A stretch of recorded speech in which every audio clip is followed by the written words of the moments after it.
Saudara-saudari terkasih dalam Kristus, hari ini Jumat 7 Maret 2025, sesudah Rabu Abu.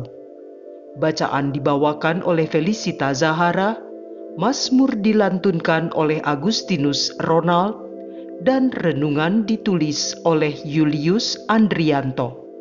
Selamat menekuni Sabda Allah. Mari berziarah dalam pengharapan untuk dunia yang lebih baik.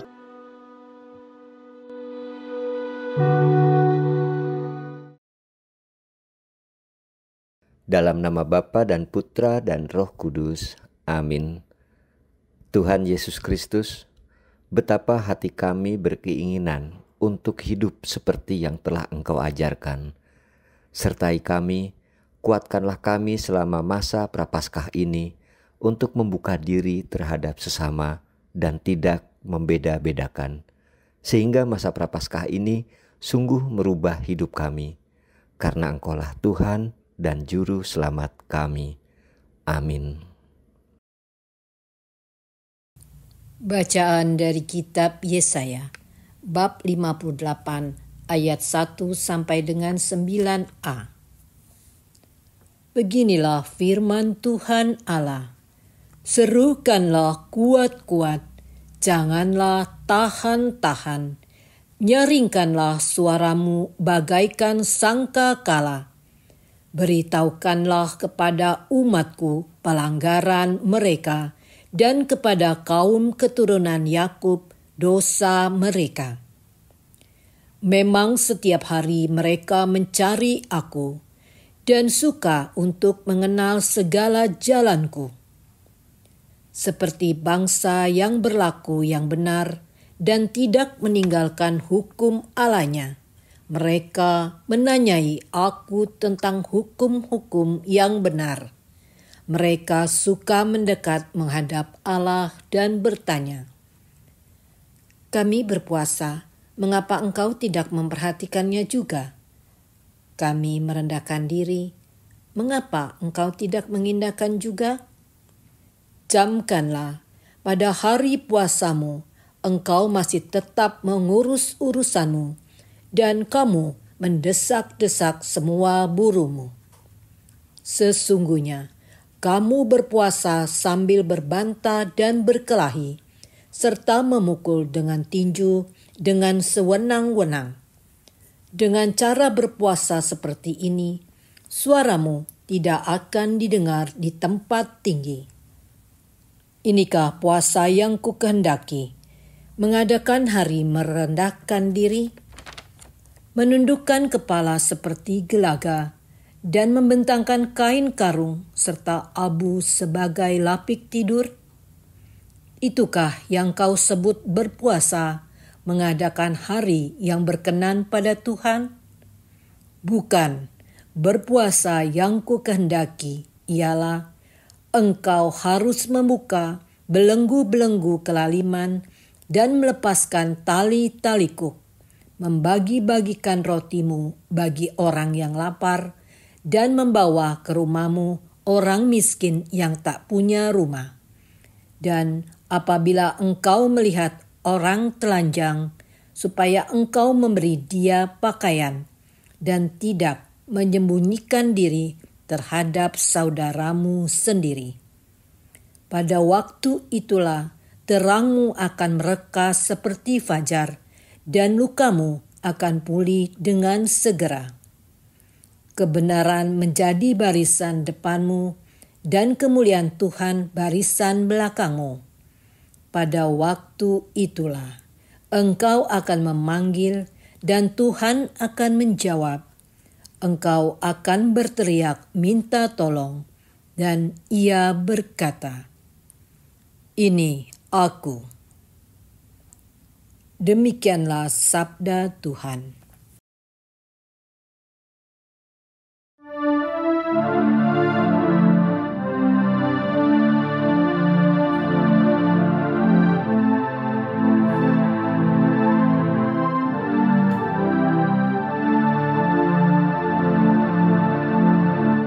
Hati yang remuk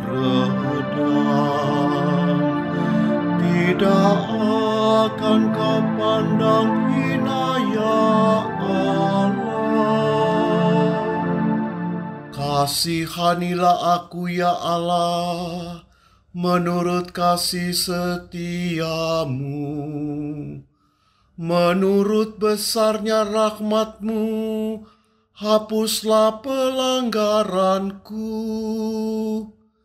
Bersihkanlah aku seluruhnya dari kesalahanku, dan tahirkanlah aku dari dosaku. Hati yang remuk redam, tidak akan kau pandang hina ya Allah. Sebab aku sadar akan pelanggaranku, dosaku selalu terbayang di hadapanku. Terhadap Engkau sendirilah aku berdosa. Yang jahat dalam pandangan-Mu kulakukan. Hati yang remuk redam, tidak akan kau pandang hina ya Allah. Tuhan, Engkau tidak berkenan akan kurban sembelihan. Kalaupun ku persembahkan kurban bakaran, Engkau tidak menyukainya. Persembahanku kepadamu ialah jiwa yang hancur. Hati yang remuk redam, tidak akan kau pandang hina ya Allah. Hati yang remuk redam, tidak akan kau pandang hina ya Allah.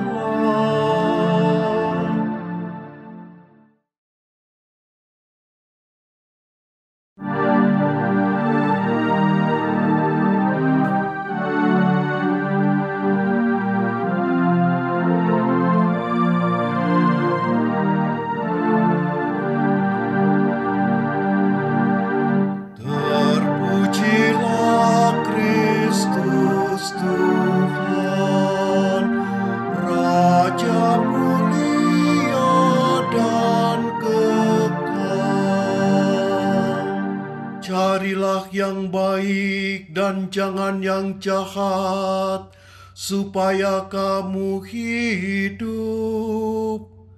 dan Allah akan menyertai kamu. Terpujilah Kristus Tuhan, Raja mulia dan kekal.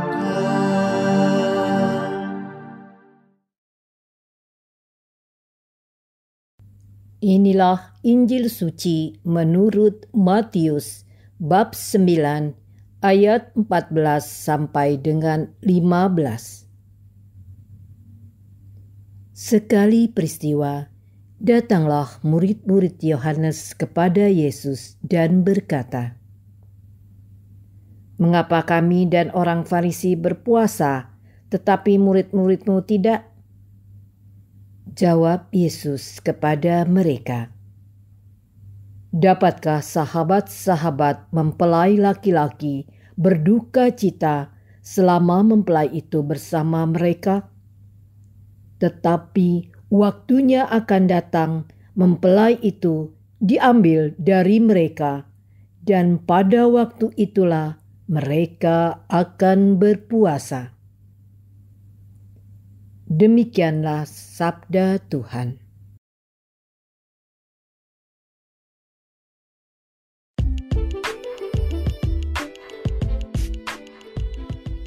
Bungkus dan isi. Renungan dibawakan oleh Julius Andrianto.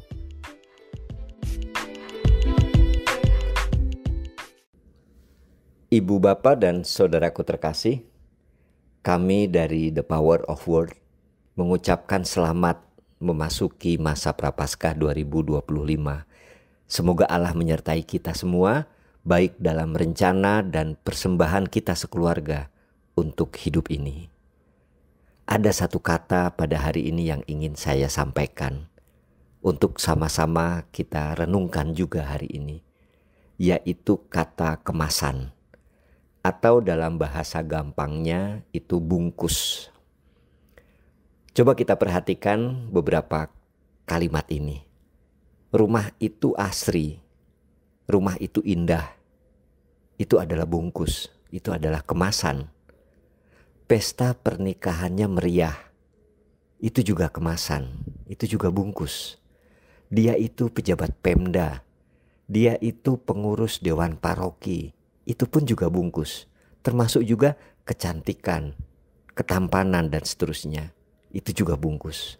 Sepeda itu bagus, mobil itu antik, mobil itu keren, bungkus semuanya. Tetapi kalau kita berhadapan dengan kalimat hidup sehat, bagus kepribadiannya, baik karakternya, itu adalah isi. Keluarga bahagia, cinta kasih, bertanggung jawab, rendah hati, berbela rasa, itu juga isi. Maka dari itu semua, mari hari ini kita mulai untuk merawat isi kita. Kita semua memiliki isi itu. Mari kita rawat isi itu, dan kemudian bagaimana dengan bungkusnya? Kita tidak perlu membuang, tidak perlu mengabaikan bungkusnya.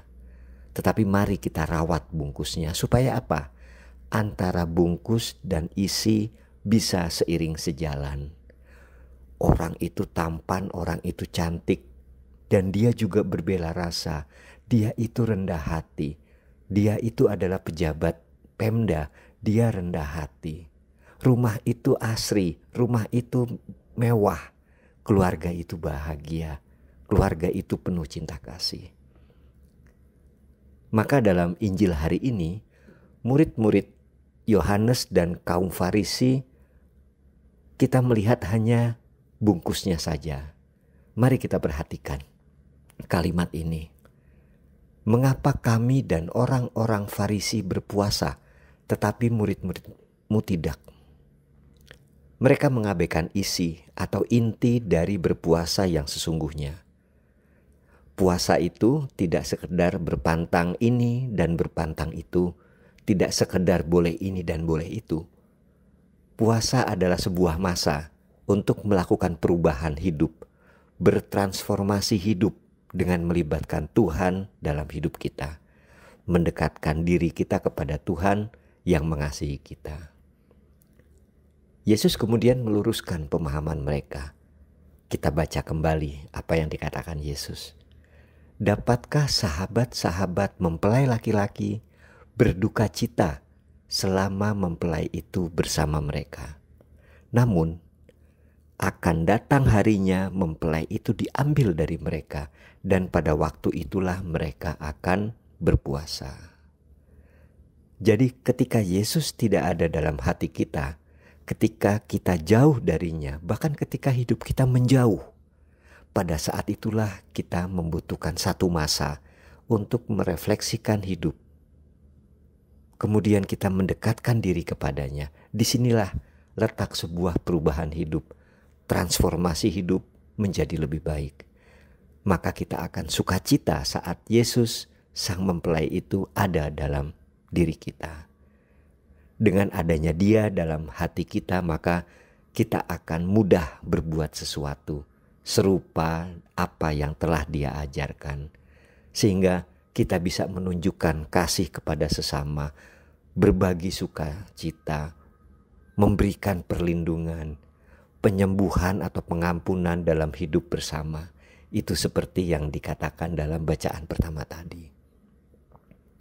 Yesus tidak ingin puasa pantang menjadi semangat egosentris agar orang melihat betapa sucinya kita melakukan puasa.